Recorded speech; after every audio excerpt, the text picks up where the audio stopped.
Assalamualaikum warahmatullahi wabarakatuh. Alhamdulillah wassalatu wassalamu ala Rasulillah wa ala alihi wa sahbihi wa man walah, amma ba'd. Pembahasan selanjutnya yaitu hadis ke-7. Al-haditsus sabi' an Abi Hurairah radhiyallahu anhu qala Rasulullah sallallahu alaihi wasallam man shama ramadhana imanan wa ihtisaban ghufira lahu ma taqaddama min dhanbih. Dari Abu Hurairah radhiyallahu anhu, ia berkata, Rasulullah sallallahu alaihi wasallam bersabda, barang siapa yang berpuasa di bulan Ramadan dengan iman dan mengharapkan pahala, maka dosa-dosanya yang telah lalu akan diampuni. Hadis riwayat Bukhari dan Muslim, dan ini lafaz Bukhari. Di dalam hadis ini menjelaskan, jika seseorang menjalankan puasa dengan benar, yaitu yang didasari iman dan mengharapkan pahala dari Allah Subhanahu wa taala, maka dosa-dosanya yang telah lalu akan diampuni. Yang dimaksud berpuasa atas dasar iman yaitu berpuasa karena meyakini akan kewajiban puasa.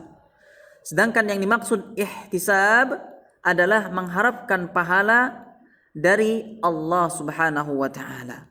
Al-Khattabi berkata, yang dimaksud ihtisab adalah terkait niat, yaitu berpuasa dengan niat untuk mengharapkan balasan baik dari Allah Subhanahu wa taala.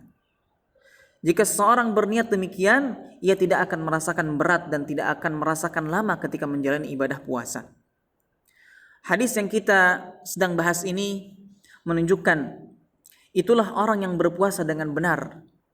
Benar puasanya jika didasari atas iman, dan puasa tersebut dilakukan ikhlas karena Allah Subhanahu wa taala, mengharapkan pahala dari Allah Subhanahu wa taala, mengagungkan syariatnya sebagaimana disebutkan di dalam firman Allah Subhanahu wa taala, "Wa ma umiru illa liya'budullaha mukhlishina lahud-din hunafa'a wa yuqimus salata wa yu'tuz zakata wa dzalika dinul qayyimah." Padahal mereka tidak disuruh kecuali supaya menyembah Allah dengan memurnikan ketaatan kepadanya. Artinya ikhlas karena Allah Subhanahu wa taala.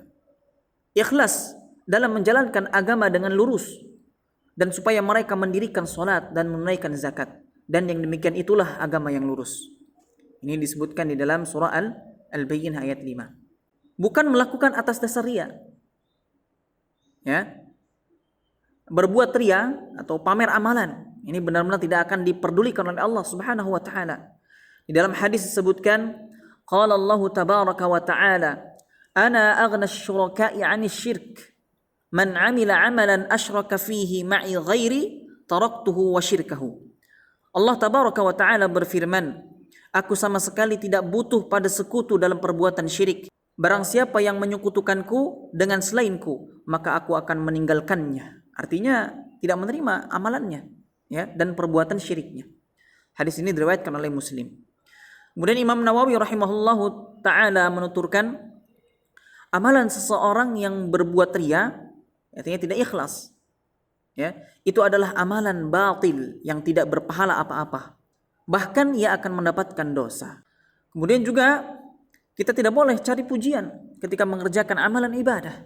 Akibat dari kita mengerjakan amalan yang hanya ingin mengharapkan pujian manusia, ini sebagaimana yang diriwayatkan dari Abu Sa'id Al-Khudri, ia berkata, kharaja alaina Rasulullah sallallahu alaihi wasallam wa nahnu natadhakaru al-masih ad-dajjal faqala ala ukhbirukum bima huwa akhwafu alaikum indi min al-masih ad-dajjal qala qulna bala faqala asy-syirkul khafi an yaquma ar-rajulu yusalli fayuzayyinu salatahu lima yara min nadhari rajulin. Rasulullah sallallahu alaihi wasallam pernah keluar menemui kami, dan kami sedang mengingatkan akan bahayanya Al-Masih Ad-Dajjal. Lantas beliau bersabda, maukah kukabarkan pada kalian apa yang lebih samar bagi kalian menurutku dibanding dari fitnah Al-Masih Ad-Dajjal? Iya, para sahabat berujar demikian. Kata Abu Sa'id Al-Khudri, beliau pun bersabda, syirik khafi, syirik yang samar, di mana seseorang salat lalu ia perbagus salatnya agar dilihat oleh orang lain. Hadis ini diriwayatkan oleh Ibnu Majah. Kemudian Syekh Al-Albani rahimahullahu taala mengatakan bahwa hadisnya hasan.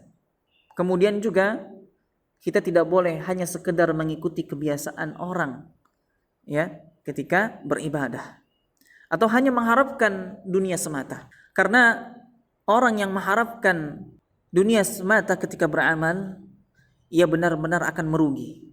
Allah Subhanahu wa taala berfirman, "Man kana yuridu harthal akhirati nazid lahu fi harthihi, wa man kana yuridu harthad dunya nu'tihi minha, wa ma lahu fil akhirati min nasib." Barang siapa yang menghendaki keuntungan di akhirat, akan kami tambah keuntungan itu baginya. Dan barang siapa yang menghendaki keuntungan di dunia, kami berikan kepadanya sebagian dari keuntungan dunia dan tidak ada baginya suatu bagian pun di akhirat. Surah Asy-Syura ayat 20. Ya.